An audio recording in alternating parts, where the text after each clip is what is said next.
All right. Well, good evening, everyone. Those of you here and those of you online, glad you joined us. As always, feel free to just raise your hand or give me a shout if you got a question or comment. For those of you online, just put it in the chat and Rob or Sherry or somebody will relay it to us, to me, and I'll try to repeat the questions that come from anyone here so that those of you online can hear it. As always, just a reminder, have this up every week. The Exodus from Egypt occurs in every human being, in every era, in every year, and in every day.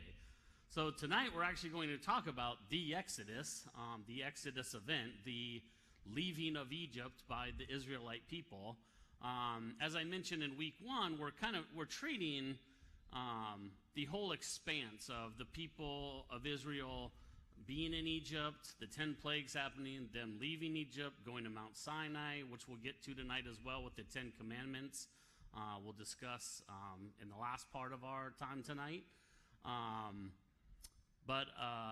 And then the continuation of their wanderings in the desert in the wilderness for 40 years until they get to the Promised Land. We're going to treat that all as Exodus or the Exodus.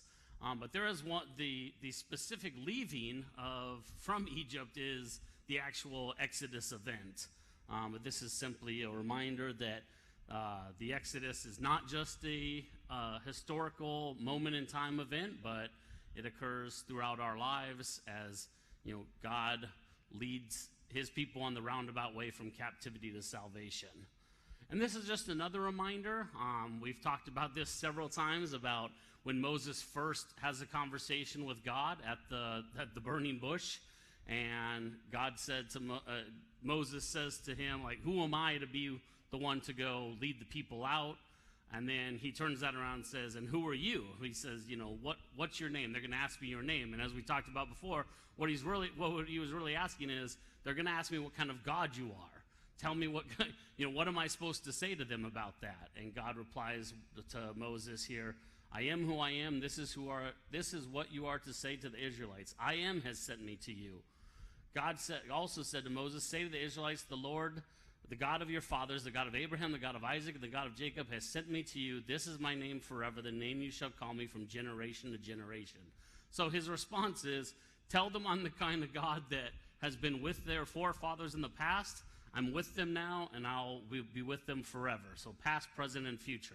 That's what you're supposed to go tell the Israelite people. And as we'll see tonight, they really don't buy that too much at first. It kind of has to be proven to them a little bit, especially under Moses' leadership.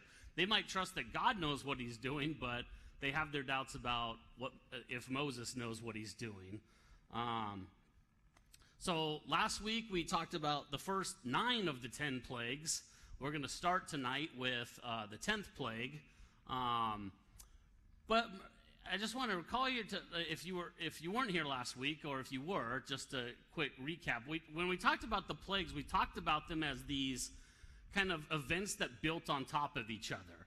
So you had, the very first plague with the blood, the Nile turning into blood. And whether that came from volcanic ash across the Mediterranean Sea from Santorini, whether it came from upriver in Ethiopia, the red clay that came down, whether it was, if you've ever seen we're going to watch a clip from Exodus, Gods and Kings. That's the Ridley Scott movie that came out about 8 years ago about Moses and the Exodus event and stuff. So we'll watch a brief clip of that later, but I won't show you the clip of their explanation for the Nile River turning into blood, which is basically all these crocodiles that kind of go crazy for the lack of fish, and they start attacking people and each other. And so it's kind of, they do it a kind of a mixture, like it's kind of can naturally be explained with science and in nature, but it's also really blood. It's not volcanic ash. It's not red clay and that kind of stuff. So